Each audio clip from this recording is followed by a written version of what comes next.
Hello, and welcome to Enterprising Georgia, a new broadcast series that originates from the studios of Georgia Public Broadcasting.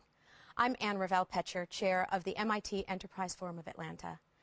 Enterprising Georgia is a partnership between MIT Enterprise Forum and the Georgia Research Alliance to raise awareness about Georgia as a center of business excellence and technology entrepreneurship.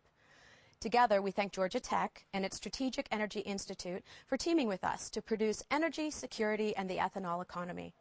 We also welcome the global network of MIT Enterprise Forum chapters who are viewing this program at locations across the United States and throughout the world. We're excited that you're joining us for this first Enterprising Georgia program, and we hope you'll continue to join us for future events. Many thanks to General Electric, whose financial support makes possible the quality events you'll be viewing. Enjoy your evening.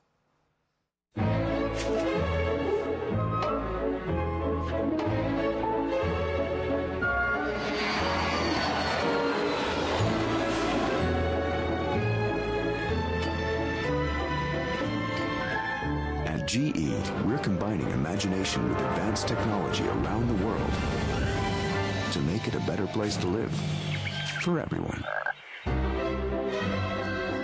GE, imagination at work. Live from Georgia Public Broadcasting in Atlanta, here's moderator Susan Hoffman. Live from Georgia. Good evening and welcome to this evening's event hosted by the Georgia Institute of Technology's Strategic Energy Institute in partnership with the MIT Enterprise Forum of Atlanta and the Georgia Research Alliance. The Georgia Institute of Technology is one of the nation's top research universities. The Strategic Energy Institute represents Georgia Tech's commitment to serve as a national resource for energy information dissemination and to play a leadership role in the transition to a more sustainable energy economy. This event also represents the first broadcast in a new series that unites two of Georgia's most influential business and technology organizations in a partnership between the MIT Enterprise Forum of Atlanta and the Georgia Research Alliance. Our studio audience and many of you watching on satellite are familiar with the MIT Enterprise Forum of Atlanta and its series of outstanding programs. Because of this new partnership, tonight's Atlanta studio program will be viewed by audiences across the United States and around the globe. The Georgia Research Alliance is a public-private partnership that creates opportunities to grow Georgia's economy, to recruit top scientific and entrepreneurial talent, and to move laboratory discoveries into the marketplace. We also recognize this evening's event sponsor, General Electric, for its corporate support, along with Georgia Public Broadcasting, which is providing production facilities and staff. How does U.S. energy dependence on foreign oil impact national security? And what are the prospects for significantly increasing the production of ethanol in the United States over the next few years? These two questions are among several that will be examined tonight by our keynote speaker, James Woolsey, and by a distinguished panel of 4 business leaders and university researchers. The studio audience in Atlanta will have an opportunity to address questions to our guests this evening, and so can everybody watching the satellite feed. Just send us an email to enterprisinggeorgia@gpb.org. Again, the address is enterprisinggeorgia@gpb.org. We will accommodate as many audience and email questions as time allows. It is now my pleasure to welcome Dr. Gary Schuster, Provost and Executive Vice President of Academic Affairs at the Georgia Institute of Technology, who will introduce this evening's keynote speaker. Thank you, Susan. Good evening. On behalf of Georgia Tech and the Strategic Energy Institute, I want to say that I'm honored to be here to introduce such a distinguished guest as Mr. James Woolsey. As Susan stated, Georgia Tech is well known as a major research university, and we are continuing to pursue innovation in science and technology on a national and global scale. The Strategic Energy Institute was established in 2004 to serve as a conduit for integrating, facilitating, and enabling institute-wide programs in energy research and development, engaging the best and brightest from industry, government, and academia. As we have done here this evening, SEI strives to create solutions to current and future energy challenges. As part of that engagement, we endeavor to bring the foremost experts in energy-related issues together in a variety of forums. Our speakers tonight, former CIA Director James Woolsey, is internationally known in the field of energy security. Mr. Woolsey's list of accomplishments in this area is extensive, although perhaps most well known for his role as the director of the Central Intelligence Agency. He has a number of other key positions in our government, including ambassador to the negotiation of conventional armed forces in Europe, undersecretary of the Navy, and general counsel to the U.S. Senate, to name a few. Mr. Woolsey currently holds the position of vice president and officer with Booz Allen Hamilton, working with the firm's energy practice out of McLean, Virginia. Also, he is currently the chairman of the advisory boards of the Clean Fuels Foundation and the New Uses Council. He serves on the Energy Commission and is co-chairman of the Committee on the Present Danger. I could continue to note Jim's many other accomplishments for the remainder of the evening, but I can see we are all anxious and ready to hear from such an accomplished guest. His talk this evening is entitled Energy Security and the Long War of the 21st Century. Thank you for joining our unique partnership this evening, and please join Georgia Tech, SEI, and the MIT Atlanta Forum and the Georgia Research Alliance in giving a warm welcome to Mr. James Woolsey.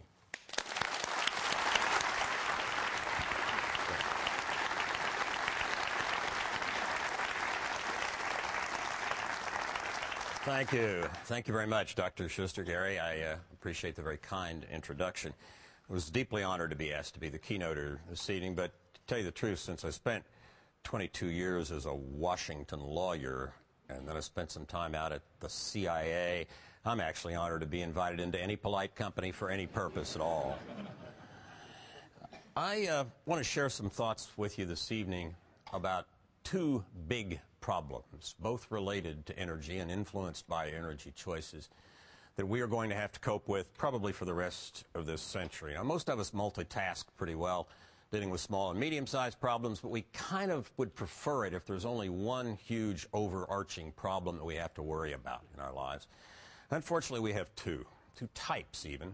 I call them malignant and malevolent. What do I mean by that? Malignant problem is one that nobody's actually trying to cause, but is expressed by perhaps a small disturbance creating a chaotic situation, somewhat like metastasis in the human body, sometimes called a butterfly effect in chaos theory and network theory. Butterfly flutters its wings on one side of the world, could create a tornado on the other side. Seems kind of hypothetical until you remember that 3 years ago, August, a tree branch fell on some power lines in Ohio during the middle of an August storm. And within, I think, 9 seconds, about 80 gigawatts of power, big power plants were offline in New York, New England, eastern Canada. Now, we tried to take a leaf from the book of the South Park kids on that and blame Canada. But the Canadians pointed out in their polite way that Ohio was actually south of Lake Erie rather than north. And we had to fess up that it was our tree branch. Hurricane Katrina narrowly missed the Colonial Pipeline, which would have shut off energy supplies to the East Coast, possibly for a substantial period of time. There are other types of problems, massive problems that can result from unintentional causes. But possibly the one we're going to have to deal with the most seriously in our next several decades is climate change. We are not trying, by buying SUVs and filling them with petroleum-based fuels, to sink Bangladesh or South Florida beneath the waves out some 30, 40, 50, 60, 70, 80 years from now. But we may be contributing to that end. And one problem we have understanding what we are doing to the ecosphere by the functional equivalent of our society smoking 6 packs a day and thereby creating greater risk of some kind of metastasis of the ecosphere. The problem we have, one of them in understanding this, is that we are very used to dealing as human beings with linear thinking. We have a hard time dealing with exponential change, and much of nature, in fact, changes exponentially. If you, a Ray Kurzweil example, if you have a small pond on some property and you keep cleaning out the lily pads to make sure the lily pads don't take over the pond and kill all the fish, you go away for a few weeks and the lily pads have completely covered the pond, the fish are dead, you wonder, why did the lily pads accelerate? lily pads didn't accelerate. The lily pads were always going 1, 2, 4, 16, 256, 66,000, etc. They were always in exponential growth. It's just that you were operating with them down when there were just a few of them. We may be facing, with respect to climate change, some tipping points that we don't know exactly when they are going to occur. It's not really a matter of scientific certainty, at least in my judgment, whether or not the tundra starts melting and starts releasing methane, let's say, at 1 degree more centigrade than world temperature now, or 2, or 3, or 4. But historical evidence suggests it may be somewhere around there. And once that starts to happen, we can't stop it, because methane is more than 20 times worse than CO2 as a global warming gas, and as it gets released, it heats things up, and the tundra melts faster, and more methane is released, and so on. There are a number of climatological effects like that that we could well be contributing to by putting huge amounts of carbon dioxide into the atmosphere. And we need to pay attention to those problems, even in the absence of absolute scientific certainty. If we smoke 6 packs a day, we can't be absolutely certain that we're going to die of lung cancer or that we're going to catch it on such and such a date, but we know that we're radically increasing the probability of something such as that occurring, and we're doing the same thing with the ecosphere. But there's another set of problems that we have to deal with that are also influenced by and influence our thinking about energy. Not malignant, but malevolent. And by malevolent, I mean problems, or worse, that are intentionally caused, in this case for us over the course of the decades of this century, probably by Islamist terrorism coming out of the Middle East. 9/11 to the third or fourth power. 9/11 with the Al-Qaeda trying to take down the electricity grid, for example. We have 2 major sectors for energy in the U.S. and the West. We don't use much oil to make electricity anymore, so transportation, oil for that, plus its other uses, chemicals and so forth, is one sector. Electricity is a separate one.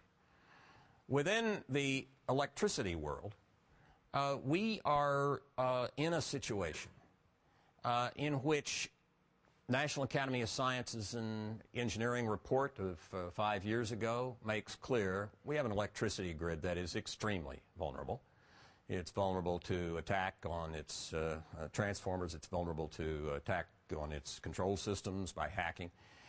And we also have at least the potential, if you look in the recent report of the Electromagnetic Pulse Commission, you'll see that a terrorist nuclear weapon launched, say, from 100 miles off the coast from a fishing vessel up 100 or 200 miles into the atmosphere could take out a very large share of the country's electronics. We have to worry about what could be done to the electricity grid because everything depends on it, and we have to plan our thinking about energy in part around that. The electricity grid, however, is at least here. If we want to take steps to protect ourselves against a fishing boat launch of a terrorist nuclear-carrying scud, we can do it with the missile defense along the coast. If we want to restructure the grid so we improve its control systems and make it more resilient, we can do it, at least as long as we get along with the Canadians, and that's probably something we can do. But the grid being here in North America is, in a sense, an advantage because we can work on it. The problem with our transportation energy structure, and which is 96% or so petroleum-based, is that the world's oil infrastructure is not here. A large share of it is in the Middle East, which is the home of 2/3 of the world's proven reserves of conventional oil, and certainly the home of the cheapest conventional oil, and will increasingly, in the years to come, be a part of the world that we're going to have to rely on for what oil we have. And the Middle East, from the point of view of malevolent threats to our oil supplies and to the overall stability of our society, is, in a word, a nightmare. A year and a half ago, al-Qaeda tried to attack Abqaiq, largest oil production facility in the world in northeastern Saudi Arabia. They were fought off by Saudi guards, and they had botched the design of their truck bomb, or they might well have been able to take out the sulfur clearing towers or some other choke point, taken 5-6 million barrels a day offline for well over a year and set oil up toward $200 a barrel anyway. They tried again in last spring and were thwarted by a combination of American and Saudi cooperation on intelligence. But it's in their fatwas: destroy the oil infrastructure. It will damage the infidels almost more than anything else. Another problem with the Middle East is we could have regimes that either want to go to war or to even use nuclear weapons. For example, in Iran today, Ahmadinejad and Ayatollah Khamenei, who effectively run the country, talk often about Iran possibly becoming a martyr nation. And their obvious nuclear weapons program, fissionable material program, connected with their power program, has frightened several Sunni states. So you now have half a dozen Sunni Arab states, including Saudi Arabia and Egypt, saying, well, if Iran has a nuclear, quote, electricity program, we need nuclear electricity programs. Now, if you believe any of those are going to be exclusively for electricity, I've got a bridge in Brooklyn I'd be delighted to offer to you. And then we have a possibility of regime hostility growing through a change in who is king in Saudi Arabia. We have the fact that the ideology of the Wahhabis in Saudi Arabia is, if you read their fatwas, and that's the way to understand what they want, is a set of beliefs, the Wahhabi beliefs, which are somewhere between murderous and genocidal with respect to Shiite Muslims, Jews, homosexuals, and apostates, and incredibly oppressive of everyone else, including particularly women. You need only look at the structure of the way things operate in Saudi Arabia and the way they operated under the Taliban in Afghanistan to see what the prescription is. The ideologies, actually, of the Wahhabis and of the al-Qaeda and the Taliban are essentially the same, except the Wahhabis believe one should put oneself at the service of the Saudi state. Al-Qaeda, that they should feel free to fly airplanes into buildings whenever and wherever they want. In that degree, it's somewhat like the relationship between the Stalinists and the Trotskyites in the 20s and the 30s. And then you have Tom Friedman's point that the price of oil and the path of freedom run in opposite directions. Or as Bernard Lewis puts it, there should be no taxation without representation, but it's also true that there is no representation without taxation. If your country is so wealthy and has so much economic rent from pumping oil that you don't need taxes, you don't need and often don't have a legislature. Not a universal rule. Canada and Norway, of course, have legislatures, but the bulk of OPEC and the bulk of the large oil reserve countries are in the world of dictatorships and autocratic kingdoms. We are, I think, also in need of facing the fact that we borrow nearly $1 billion a day just to import oil. At today's oil prices, it's about that. So if you wonder why the dollar is weakening, you wonder why interest rates seem to be creating part of a problem for the mortgage crisis and the rest, you don't need to look too much further than the fact that our government, our Treasury, has to write an IOU, a Treasury bill, $1 billion a day in order to import oil. By the way, those numbers dwarf almost, certainly make look considerably smaller, the costs of our trade deficit with China and even the cost of the Iraq War. There is a final problem we need to face, which is Lawrence Wright in The Looming Tower, which to my mind is the best of the books about al-Qaeda and the lead up to 9/11, says that with just over 1% of the world's Muslims, Saudi Arabia controls approximately 90% of the world's Islamic institutions.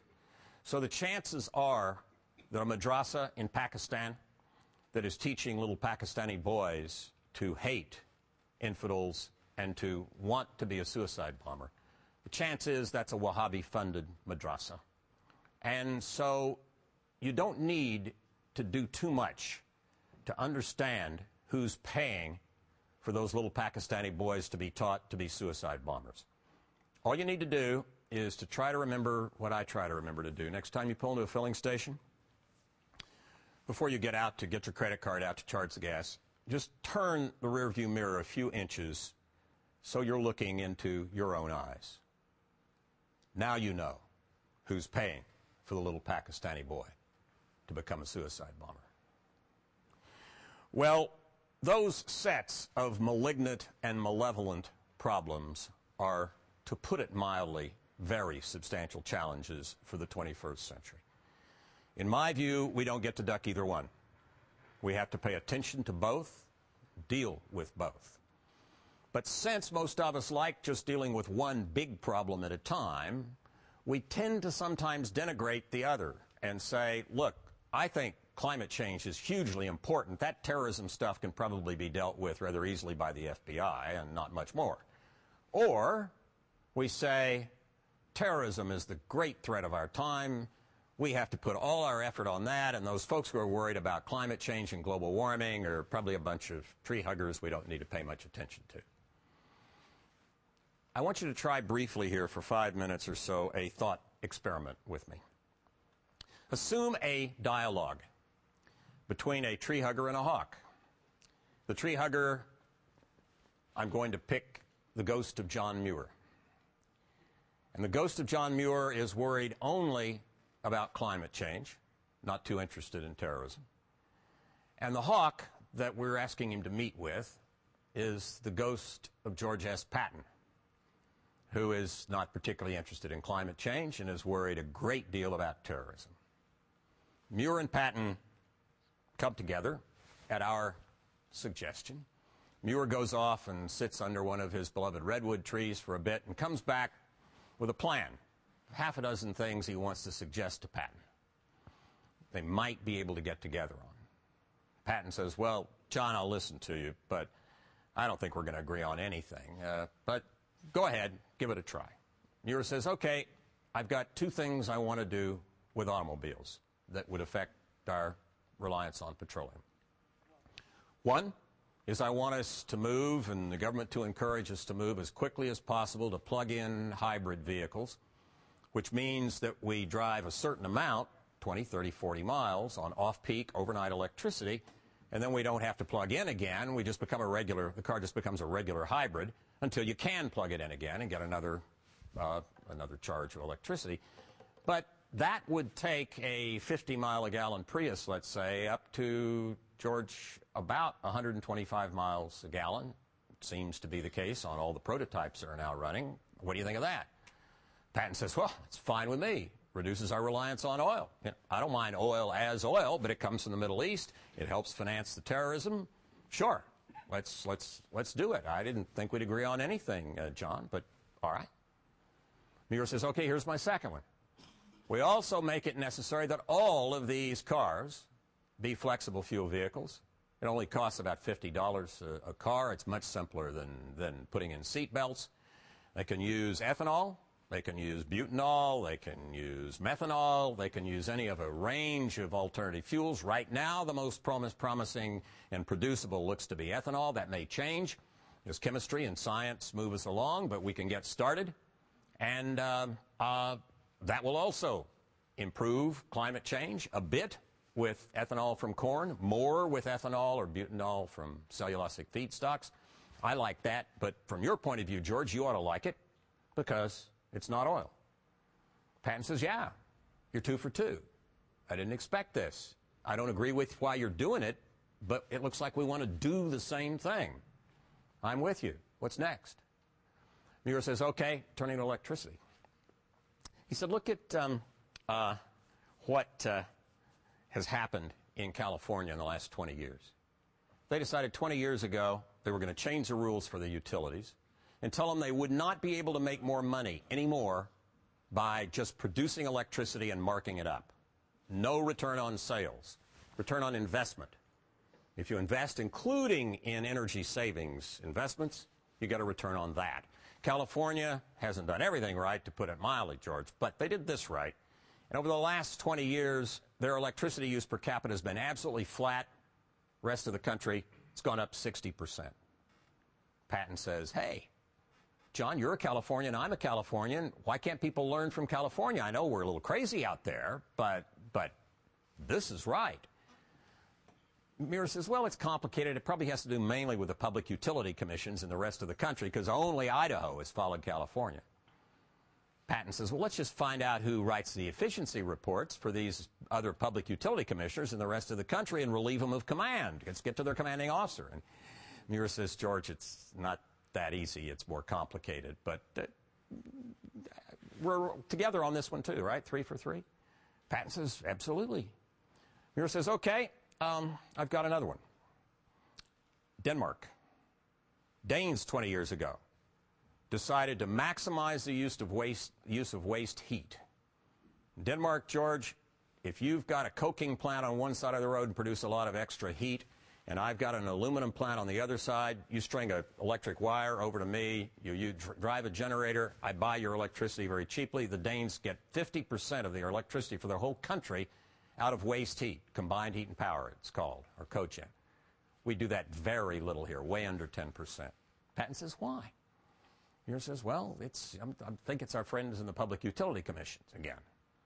Patton says, look, we got to find some way to relieve those guys of command. We've got to find their commanding general. Muir says, okay, and one other thing. You know, about 70% of electricity goes to buildings.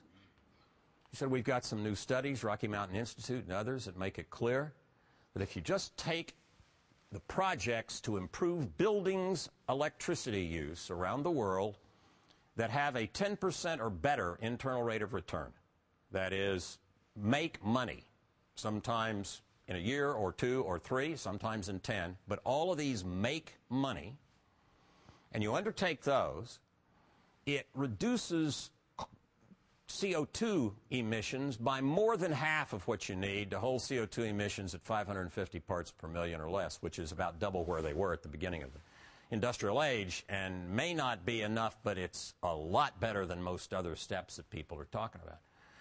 Patton says, hey, that's fine. And he says, all of this is great because you're relying less on the grid. Muir says, all right, here's the last one I think you'll like. And that's to give a lot of incentives for distributed generation of electricity.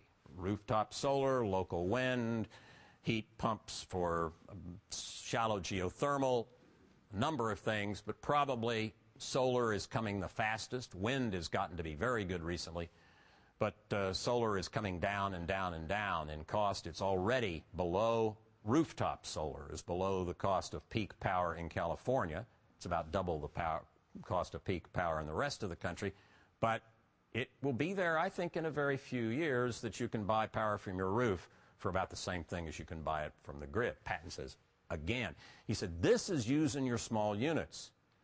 He says, John, are you sure you don't have a military background? He said, the way I relieved Bastogne so fast was I could trust my captains and my platoon sergeants, and I knew my small units could get the job done. Anybody who's ever been in combat knows that you got to have small units being the center of your emphasis and flexibility. And, you know, this is great. I think you're 6 for 6. Muir says, I'm afraid the next couple you may not like quite so much, and I'll close with those, George. He said there are a number of things we can do to reduce carbon with big power plants. We can go to big wind farms. We can go to big central solar thermal plants. We can go to nuclear power. We can go to carbon capture and sequestration from coal-fired plants. And I like all of those. Some are more expensive than others. But what do you think? Patton says they rely more on the grid. Hey, look, I know the Maginot Line. The Maginot Line is vulnerable from, if you bypass it, it's vulnerable from the flanks, but it wasn't vulnerable from the frontal attack. He said the grid's vulnerable from all directions. He said, I'm not interested in building up the grid. I could go with some of these if you have to, but if the nuclear power thing, you want to watch out, John, because if you start spreading nuclear power plants all over the world, you're going to have to completely change the international regime for arms control. and non-proliferation, because all these other countries, a bunch of them, are going to start doing what North Korea and Iran have done and use nuclear power as an excuse to get into the fuel cycle and produce fissionable material. Muir says, okay, I hear you, but so these are further down your list, but if we have to build new central power plants, the kind I've described are okay, right? Patton said, well, grumble, yeah, I suppose. Muir says, okay, I want to close with this. This is the last one. I don't think you're going to like this. Coal to liquid. What the Germans used to do, gasify coal, put it through a filter, turn it into diesel fuel. I bet you like it, George, because coal isn't oil and it's here. And you like those two things, and I hate this because it puts a lot of extra carbon into the atmosphere. I guess we just disagree about this. Patton said, yeah, we got to disagree. And then Patton gets kind of a glint in his eye, and he says, you know, he said, John, we might be able to do a deal here. And Muir says, what do you mean? Patton says, well, I've been looking for some support for something I care about a lot. He said, you know, looking at this Iraq thing and all, you know, I was an armored officer. He said, we really need at least 3 more armored divisions in the U.S. Army. I'd love to have you support me on that, John. And Muir says, well, I've never been into that much, but he said, I don't really think I want to spend the money. And I'll tell you what, George, he said, if we add a new national park for every armored division, I could go along with you. Patton says, hey, national parks, you can hunt in those, can't you? Muir says, George, you are absolutely outrageous. That's so weird. Patton says, just pulling your chain. The evening mist starts to come in, and they start to stroll off together, and being ghosts, they can change their visages a bit, and one begins to look a little bit like Humphrey Bogart, and the other a little bit like Claude Rains. And Patton, who now looks a little bit like Bogart, turns over and puts his hand on Muir's shoulder, and he says, you know, Johnny, this could be the start of a beautiful friendship. Thank you.